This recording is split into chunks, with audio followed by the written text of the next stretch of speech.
Hello student, I am Ritesh Kumar Rana and now you are watching my YouTube channel Rana Education Research Center. Today now we are going to start IIT JEE syllabus in the first chapter, complex number.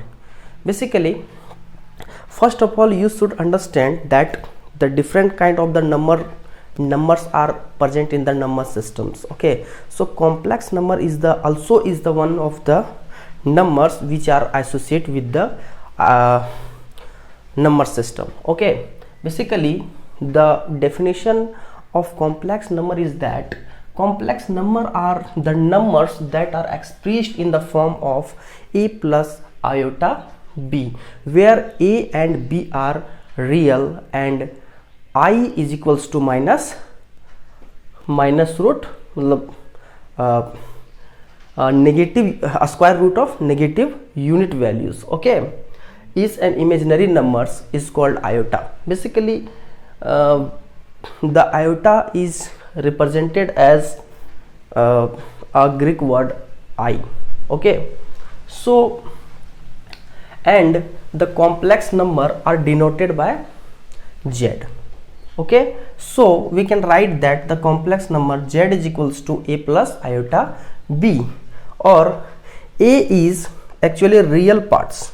Okay, in this complex number there are two parts. One parts are known as the real parts and another parts are known as the imaginary parts.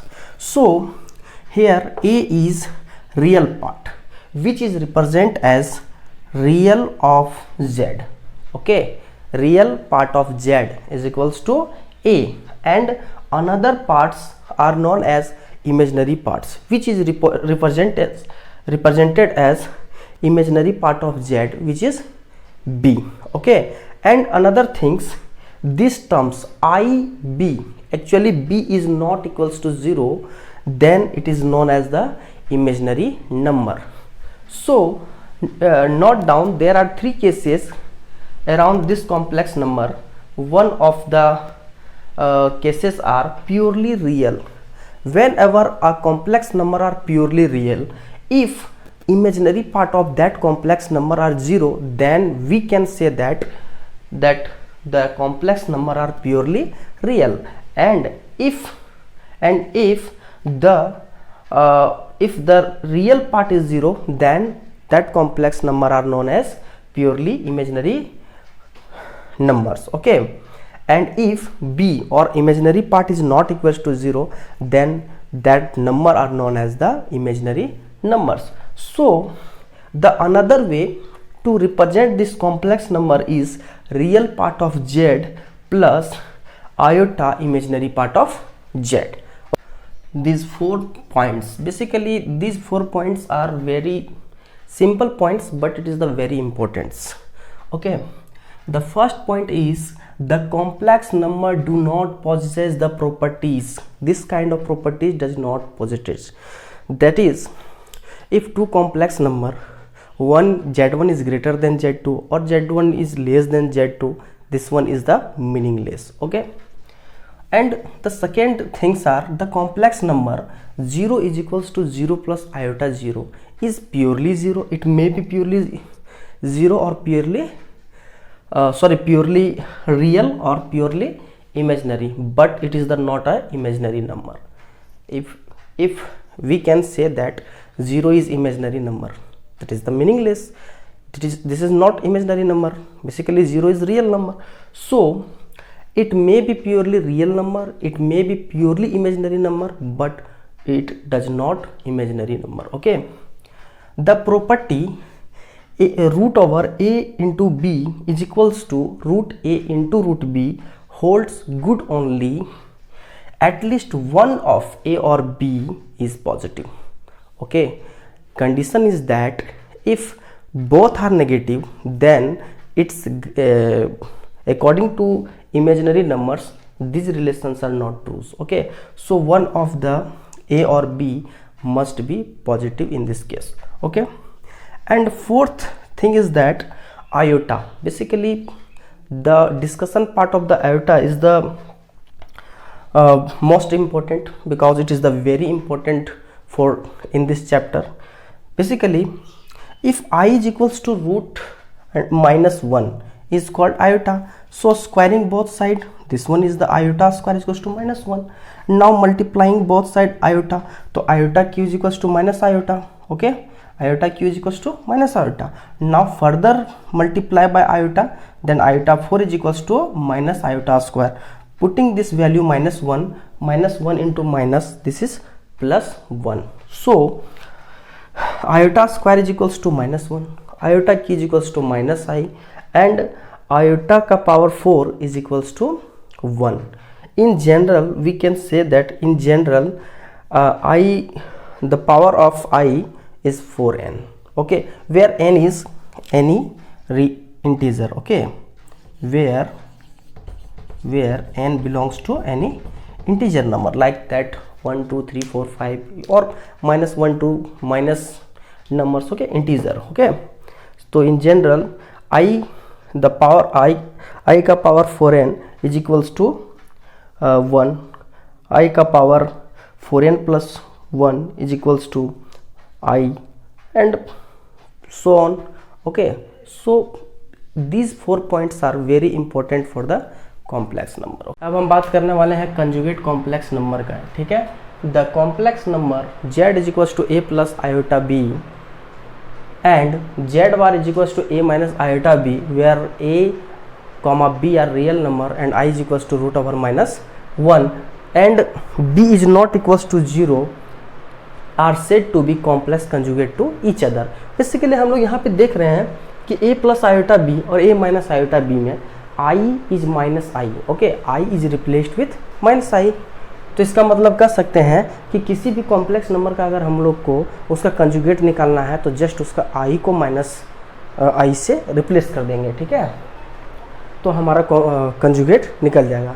अब हम लोग बात करने वाले हैं properties का. ठीक है, अब देखिए प्रॉपर्टीज़ नंबर 1 में अगर किसी भी कॉम्प्लेक्स नंबर का अगर उसका कंजुगेट निकालते हैं, अगर उसका कंजुगेट निकालेंगे तो क्या होगा, आई को माइनस आई से रिप्लेस करेंगे और फिर उस पर कंजुगेट अगर उसका निकालते हैं तो क्या करना होगा, फिर माइनस आई को प्लस आई में कन्वर्ट करेंगे. तो 2 बार माइनस माइनस से मल्टीप्लाई होकर प्लस हो जाएगा, तो फिर वो सेम कॉम्प्लेक्स नंबर आपको मिल जाएगा. तो कहते हैं कि जेड बार का बार इटसेल्फ जेड के बराबर होता है. अगर कोई complex number Z is equals to Z bar हो, इसका मतलब कि इमेजिनरी पार्ट नहीं है. Z is equals to Z bar तभी तो होगा जब इमेजिनरी पार्ट नहीं है. इसका मतलब ये प्योरली रियल है.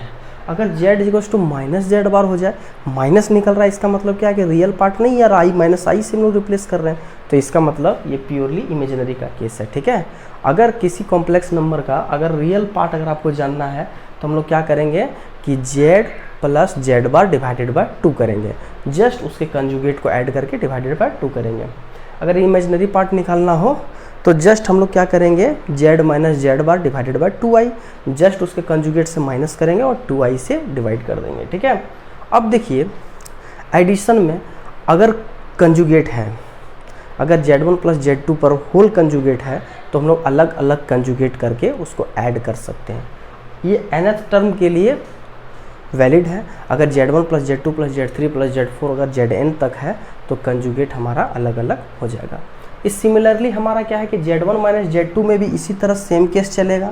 अब नेक्स्ट मल्टीप्लिकेशन में भी सेम ही चलता है कि अगर प्रोडक्ट में है तो क्या होगा कि हम लोग अलग अलग करके लगा के फिर प्रोडक्ट करेंगे. अब डिवीज़न में भी सेम है कि अगर z1 बाय z2 पर अगर बार है तो हम लोग z1 bar divided by z2 बार लिख सकते हैं.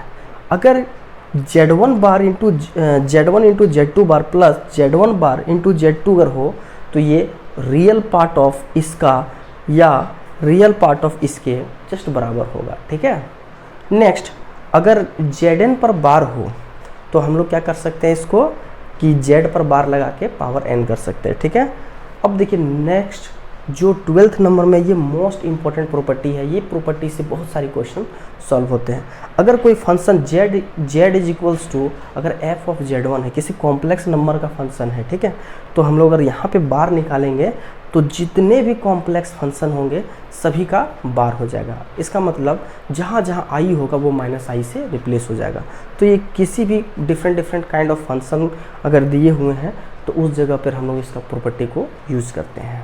अब हम लोग बात करते हैं algebraic operation of complex number. Basically arithmetic operation और algebraic operation both are same. Okay, तो हम लोग एडिशन की ओर ध्यान देते हैं कि अगर किसी दो कॉम्प्लेक्स नंबर को Z1 और Z2 को अगर ऐड करना हो तो एडिशन में उसके कोरस्पॉन्डिंग रियल पार्ट्स के साथ जुड़ते हैं, इमेजिनरी पार्ट के साथ जुड़ते हैं। जैसे देखिए Z1 प्लस Z2, अगर मान लिया complex number A plus iota B है, दूसरा complex number C plus iota D है, तो इसका रियल पार्ट क्या है A, इसका रियल पार्ट क्या है C। तो यहाँ पे हमारा रियल पार्ट के साथ रियल पार्ट का एडिशन होगा, इमेजिनरी पार्ट के साथ इमेजिनरी पार्ट का एडिशन है। सिमिलरली अगर हम लोग देखें सब्सट्रैक्शन में, तो उसी तरह रियल पार्ट के साथ रियल पार्ट का सब्सट्रैक्शन और इमेजिनरी पार्ट के साथ इमेजिनरी पार्ट का सब्सट्रैक्शन। मल्टीप्लिकेशन में एक्चुअली हम लोग जैसे करते थे ना, x plus y into x plus y. Okay, अगर a प्लस बी है, c प्लस डी है, तो कैसे करते थे, a के साथ c को, फिर a के साथ d को, फिर b के साथ c को, फिर b के साथ d को। यहाँ भी ऐसा ही मल्टीप्लाई करेंगे, लेकिन i का अगर कोई जो i आएगा उसको जस्ट हम लोग क्या करेंगे, कॉमन ले लेंगे, रियल पार्ट को एक साइड और इमेजिनरी पार्ट को एक साइड करके लिखेंगे। मल्टीप्लिकेशन का रूल जस्ट सेम होगा। अगर हम लोग Z1 बाय Z2 की बात करें पूरे कॉम्प्लेक्स नंबर में, एक बात ध्यान रखिए, अगर डिनोमिनेटर में i वाला टर्म है तो जस्ट आपको रेशनलाइज करना है। रेशनलाइज कैसे करना है, तो यहाँ पे जो है उसके जस्ट कंजुगेट से आपको मल्टीप्लाई कर देना ऊपर नीचे। जैसे c प्लस आई डी है तो c minus I D, just इसके कंजुगेट से हम लोग क्या किए, इसको मल्टीप्लाई कर दिए। अब इसको मल्टीप्लाई करने के बाद यहाँ पर a प्लस बी और a माइनस बी का फॉर्मूला आ गया, तो a square minus b square. तो a स्क्वायर की जगह पे c स्क्वायर और आयोटा d स्क्वायर माइनस में है, तो आयोटा स्क्वायर का वैल्यू -1, तो फिर हो जाएगा क्या, प्लस। और इसको सिंपली मल्टीप्लिकेशन जैसे ऊपर वाला कर रहे हैं वैसे ही सिंपली मल्टीप्लिकेशन करके लिखेंगे और रियल पार्ट को अलग और इमेजिनरी पार्ट को अलग करके लिख लेंगे। इससे क्या होता है कि डिनोमिनेटर का जो आयोटा टर्म है वो हमेशा के लिए खत्म हो जाता है। अब हम बात करते हैं इक्वालिटी ऑफ कॉम्प्लेक्स नंबर। अब देखिए ग्रेटर देन और लेस देन, ये तो मीनिंगलेस है कॉम्प्लेक्स नंबर में, बट दो कॉम्प्लेक्स नंबर इक्वल कब होगा, तो दो कॉम्प्लेक्स नंबर इक्वल कब होगा, अगर किसी दो कॉम्प्लेक्स नंबर का आर्गूमेंट अगर इक्वल हो जाए तो कोई जरूरी नहीं कि मैग्नीट्यूड इक्वल हो, अगर किसी कॉम्प्लेक्स नंबर का मैग्नीट्यूड इक्वल हो जाए तो कोई जरूरी नहीं कि आर्गूमेंट इक्वल हो। तो आर्गूमेंट और मैग्नीट्यूड दोनों ही इक्वल होने का कंडीशन क्या हो सकता है कि अगर दो कॉम्प्लेक्स नंबर इक्वल है, इसका मतलब उसके corresponding real parts and imaginary parts should be equals. जैसे कि हम लोग देख सकते हैं कि Z1 बराबर Z2, तो एक कॉम्प्लेक्स नंबर ले लिया, दूसरा कॉम्प्लेक्स नंबर यहाँ ले लिया। अब क्या करते हैं कि रियल पार्ट और इमेजिनरी पार्ट को एक साइड कर दिया, रियल पार्ट इधर इमेजिनरी पार्ट को उधर, स्क्वायरिंग किया। स्क्वायरिंग करने के बाद यहाँ पर आई स्क्वायर का वैल्यू -1, तो इसको यहाँ पुट किया, इसको यहाँ पे इधर कर दिए, तो ये आ गया a माइनस बी, दिख रहा है कि a1 माइनस a2 का whole square plus b1 minus b2 का होल स्क्वायर इक्वल टू 0। तो ये और ये किसी भी दो स्क्वायर वैल्यू का सम 0 हो तो वो नंबर इटसेल्फ 0 होगा, तो इसका मतलब ये 0 होगा, ये 0 होगा। अगर ये 0 होगा तो a1 minus a2 equal to 0, तो a1 इक्वल टू a2 और b1 इक्वल टू b2। इसका मतलब if z1 equals to z2, if and only if its corresponding real part of z equals to real part of z2 and imaginary part of z1 is equals to imaginary part of z2। अब हम लोग बात करते हैं modulus and arguments of a complex number. किसी भी complex number का modulus and argument की बात कर लेते हैं कि उसका आर्गुमेंट्स क्या होंगे, ठीक है, और क्या है। Let z is equals to a plus iota b any complex number. मान लिया कि a प्लस आयोटा बी कोई भी एक जनरल कॉम्प्लेक्स नंबर है जहाँ a b real and imaginary, i को हम लोग इमेजिनरी बोलते हैं, ठीक है। If a is equals to r cos theta, let us consider if a is equals to r cos theta and b is equals to r sin theta, then r is equals to modulus z, r is the modulus z, okay, is equals to root over a square plus B square. इसको squaring करके अगर हम लोग add करेंगे तो r आएगा, r का value आएगा A square plus B square. अगर इससे देखा जाए तो A square plus B square is equals to R square bracket में cos square theta plus sine square theta is equals to 1, so R is equals to इतना। तो वही are को हम लोग जस्ट बोलते हैं मैग्नीट्यूड, ओके, मॉडुलस। तो modulus of that complex number, it is known as the modulus of the complex number. And z is equals to, अगर इसको हम लोग डिवाइड कर देते हैं तो थीटा का वैल्यू निकालने के लिए, theta is equals to tan inverse minus b by a is called argument और एम्पलीट्यूड। हम लोग इसको आर्गुमेंट भी कहते हैं और एम्पलीट्यूड भी कहते हैं of the complex number written as amp Z और arg Z, okay. And another thing is that this argument, okay, ये आर्गुमेंट है। ए और बी का वैल्यू तो डिफरेंट हो सकता है ना, नेगेटिव पॉजिटिव हो सकता है कि ये पॉजिटिव हो बी नेगेटिव हो, या दोनों नेगेटिव हो, या ए नेगेटिव हो बी पॉजिटिव हो, या दोनों पॉजिटिव हो। यानी कि अगर हम लोग क्वाड्रेंट की बात करें, अगर इसको हम लोग एक एक्स एक्सिस माने, इसको वाई एक्सिस माने, ओके, ये भी हम लोग पढ़ेंगे नेक्स्ट टॉपिक आर्गन प्लेन में, कि हम लोग इसको रियल एक्सिस में शो करते हैं, इसको इमेजिनरी एक्सिस में शो करते हैं, ठीक है। नेक्स्ट टॉपिक में हम लोग पढ़ेंगे आर्गन प्लेन, ठीक है। तो अगर हम लोग इसको ऐसे मान लेते हैं, तो अगर ए नेगेटिव और बी पॉजिटिव हो, सॉरी ए पॉजिटिव और बी पॉजिटिव हो, तो ये कौन सा क्वाड्रेंट हो जाएगा? अगर एक्स पॉजिटिव वाई पॉजिटिव, तो ये हमारा फर्स्ट क्वाड्रेंट। तो फर्स्ट क्वाड्रेंट में क्या होता है? Angle, acute angle and positive angle होता है। तो इसको हम लोग जस्ट लिखेंगे आर्गूमेंट ऑफ जेड। इस जगह पे हम लोग आर्गूमेंट जब निकालने जाएंगे, अगर दोनों पॉजिटिव है, आर्गूमेंट निकालना है, तो tan inverse B by A normally formula लगाएंगे, जो एंगल निकलेगा वो हमारा आर्गूमेंट हो जाएगा। अगर ए नेगेटिव दे दिया है और बी पॉजिटिव है, मान लो कि -2 + 3 आई है, ठीक है। तो उस स्थिति में देखें कि अगर ये नेगेटिव है बी पॉजिटिव, तो याद रखिए कि एक पाई को ऐड की, एक पाई लिखिए minus, same tan inverse B by A, यहाँ पे नेगेटिव नहीं, यहाँ पर उसका मैग्नीट्यूड रखना है। अगर ये -2 है तो यहाँ पे हम लोग 2 रखेंगे, ठीक है। तो इस तरह से हम लोग जो एंगल निकल के आएगा वो एंगल हमारा हो जाएगा आर्गूमेंट और एम्पलीट्यूड। अगर दोनों नेगेटिव है, इसका मतलब थर्ड क्वाड्रेंट में है, अगर दोनों नेगेटिव है तो यहाँ पे हम लोग दोनों का मैग्नीट्यूड रखेंगे, लेकिन -π से ऐड कर देंगे, ठीक है। तो -π + tan inverse magnitude of b divided by magnitude of ये। इस तरह से हम लोग थर्ड क्वाड्रेंट में अगर हो तो हम लोग आर्गूमेंट निकालने का ये फॉर्मूला होगा, ठीक है। अगर हम लोग चौथा केस की बात करें, फोर्थ क्वाड्रेंट, तो जस्ट एंगल क्या हो जाएगा? नेगेटिव हो जाएगा। हम लोग दोनों जो भी वैल्यू है यहाँ पे पॉजिटिव को रखेंगे, पॉजिटिव वैल्यू बी का, और हमारा क्या होगा? सिर्फ एंगल नेगेटिव हो जाएगा, ठीक है। तो जैसे कि अभी हम लोग डिस्कस किए कि मॉडुलस और आर्गूमेंट, ठीक है। तो किसी भी कॉम्प्लेक्स नंबर का एक मॉडुलस होता है, एक आर्गूमेंट होता है, ठीक है। तो ये हम लोग दोनों चीज़ को निकालने का तरीका सीख लिए, और आर्गूमेंट किस क्वाड्रेंट में है उसके अकॉर्डिंग उसका एंगल निकालने सीख लिए। यहाँ पर कुछ इंपॉर्टेंट पॉइंट्स हैं जो आर्गूमेंट और मॉडुलस से रिलेटेड हैं, जो हम लोगों को याद रखना है, मेमोराइज करना है, ठीक है। तो कहते हैं कि argument of magnitude, actually zero complex का magnitude always defined, okay, zero होता है, उसका मैग्नीट्यूड क्या होता है?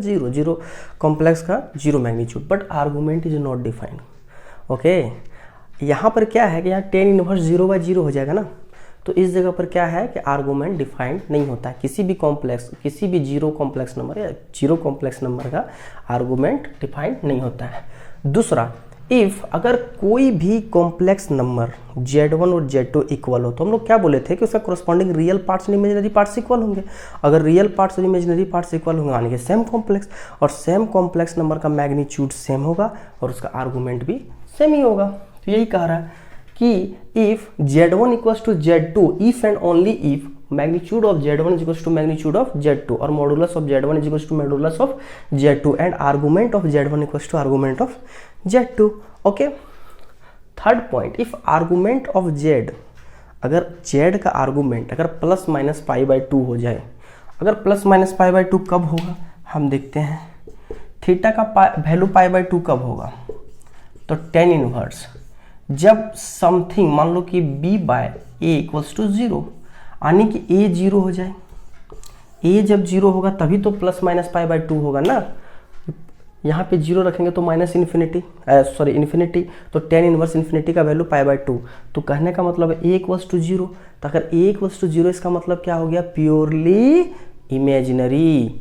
तो हम लोग कह सकते हैं कि if argument of z is equals to plus minus 1 π/2 then z is purely imaginary. अब next same, if argument of z is equals to 0 और पाई, ओके, अगर 0 और पाई होगा तो ये प्योरली रियल हो जाएगा, इमेजिनरी पार्ट 0 होगा, तभी होगा ऐसा, ठीक है। अब आर्गन प्लेन की बात करते हैं। तो मास्टर आर्गन ने कॉम्प्लेक्स के बेस्ट से बेस्ट स्टडी करने के लिए एक अप्रोच दिया जिसमें से दो एक्सिस है। एक को बोला गया वाई एक्सिस को इमेजिनरी एक्सिस और एक्स एक्सिस को रियल एक्सिस। अगर ग्राफिकली अगर हम लोग किसी भी चीज़ को सॉल्व करते हैं तो मोर एक्यूरेट और इजी होता है, ठीक है। इसीलिए जस्ट ज्योमेट्रिकल रिप्रेजेंटेशन की ओर आगे बढ़ते हुए हम लोग सबसे पहला जो बेसिक सा है इसको हम लोग बोलते हैं कॉम्प्लेक्स प्लेन और आर्गन प्लेन। आर्गन प्लेन में अगर किसी भी कॉम्प्लेक्स नंबर को कैसे शो करेंगे कि अगर यहाँ z is equals to a plus iota b है तो इसका मतलब ओरिजिन से इसका जो डिस्टेंस है वो उसका मैग्नीट्यूड होगा और रियल एक्सिस से यहाँ के बीच का जो एंगल है वो उस आर्गूमेंट होगा, उस कॉम्प्लेक्स नंबर का जस्ट आर्गूमेंट होगा, ठीक है। तो इस तरह से हमारा रिप्रेजेंटेशन का तरीका है। अब यहाँ पर क्या है, z is equals to a plus iota b, तो हम लोग जान रहे हैं mod z is equals to a होगा और इमेजिनरी रियल पार्ट का स्क्वायर प्लस इमेजिनरी पार्ट का स्क्वायर। और अगर देखा जाए theta is equals to tan inverse b/a। अब हम बात करने वाले हैं प्रॉपर्टीज ऑफ मॉड्यूलस। बेसिकली हम लोग कुछ प्रॉपर्टीज़ के बारे में डिस्कस करेंगे जो मॉड्यूलस के लिए यूज़फुल है, ओके। यहाँ पे कुछ ऐसी भी प्रॉपर्टीज हैं जिस पर डायरेक्टली क्वेश्चन फ्रेम किए जाते हैं IIT JEE और JEE मेंस में, ठीक है। आप इस फॉर्मूलेज को इतने अच्छे से देखिए, इतने अच्छे से समझने का प्रयास कीजिए जिससे अगर कभी भी कोई क्वेश्चन इस फॉर्मूला के रिलेटेड आए तो आप इसको कोरिलेट कर पाओ और आसानी से उस क्वेश्चन को सॉल्व कर पाओ, ओके। तो सबसे पहला प्रॉपर्टीज अगर देखा जाए, mod z is greater equals to 0। अगर कह दिया जाए कि किसी भी कॉम्प्लेक्स का मैग्नीट्यूड अगर ग्रेटर इक्वल्स टू 0 है तो 0 कब होगा, 0 तो तभी हो सकता है जब वो कॉम्प्लेक्स 0 हो, और या तो वो ग्रेटर देन 0 कब होगा, जब वो कॉम्प्लेक्स 0 ना हो। अगर कॉम्प्लेक्स 0 नहीं है तो वो ग्रेटर देन 0 होगा, और अगर 0 है तो हमारा मॉड्यूलस भी 0 होगा। सेकेंड प्रॉपर्टी, हमेशा अगर किसी रियल अगर कॉम्प्लेक्स नंबर हो, कोई प्योरली रियल कॉम्प्लेक्स नंबर हो तो यहाँ पर इक्वल हो जाएगा, माइनस रियल से प्लस रियल के बीच में होगा, ठीक है। और अगर कोई भी कॉम्प्लेक्स नंबर हो जिसमें रियल और इमेजिनरी पार्ट दोनों हो, ठीक है, रियल पार्ट और इमेजिनरी पार्ट दोनों हो, तो उस जगह पर उसका जो मॉड्यूलस होगा वो हमेशा उसके रियल पार्ट्स के जैसे माइनस रियल पार्ट से प्लस रियल पार्ट्स के बीच का ही कोई नंबर होगा, ठीक है। यहाँ पर दिख रहा है और ये भी दिख रहा है, ठीक है। अब अगर हम लोग किसी भी कॉम्प्लेक्स नंबर पर अगर कंजुगेट ले लें, कंजुगेट लेने पर भी क्या हो रहा है कि रियल पार्ट का स्क्वायर और इमेजिनरी पार्ट का स्क्वायर, तो जस्ट प्लस माइनस से कोई लेना देना नहीं क्योंकि स्क्वायर है। तो यहाँ पर अगर मोड z है या z बार का अगर मोड है या माइनस z है या माइनस z बार का अगर मोड है तो उस स्थिति में हमारा क्या होगा, वैल्यू सेम ही होगा, ठीक है। अगर z into z bar is equals to अगर देखा जाए z इंटू जेड बार, अगर मान लीजिए a प्लस आयोटा b ले लिया, ठीक है, और a माइनस आयोटा b, ठीक है।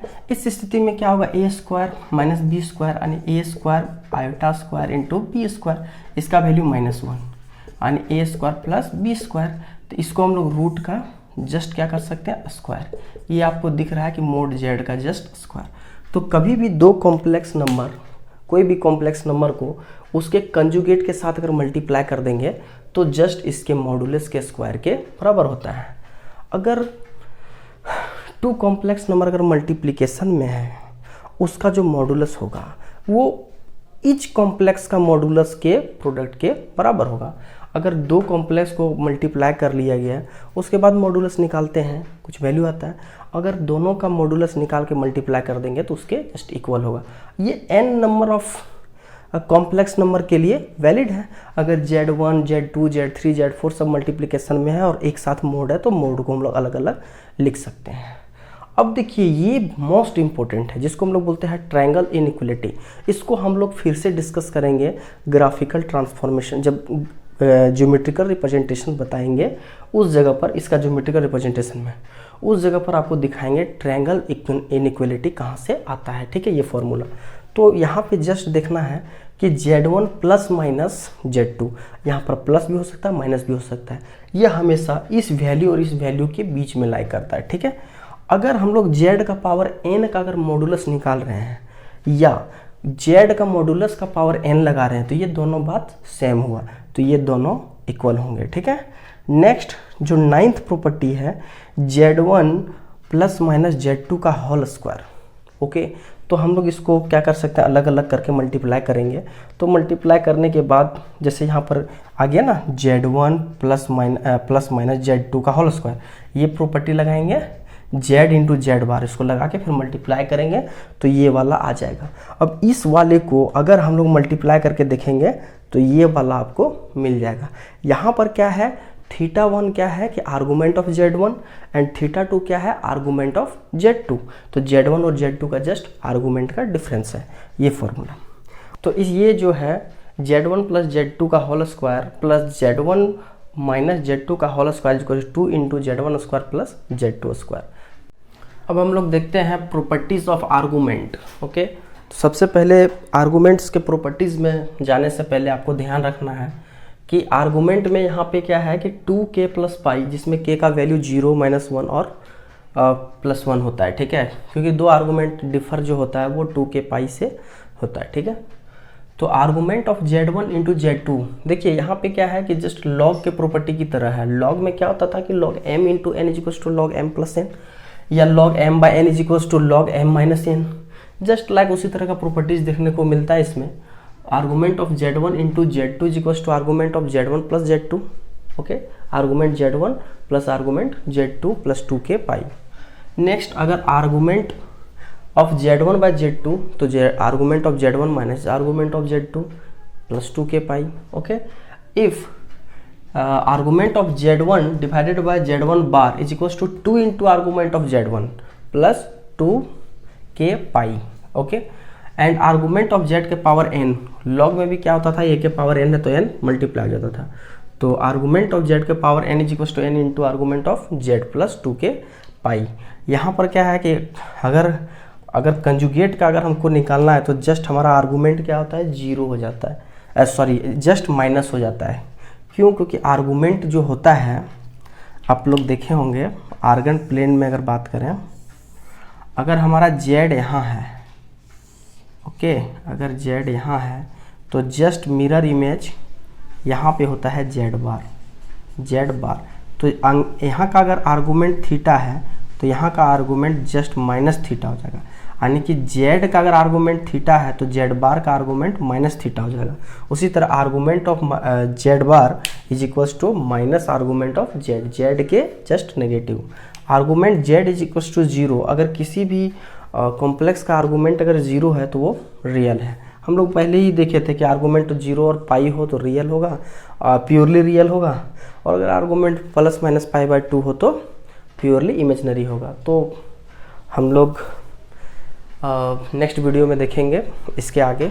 तब तक के लिए धन्यवाद, थैंक यू।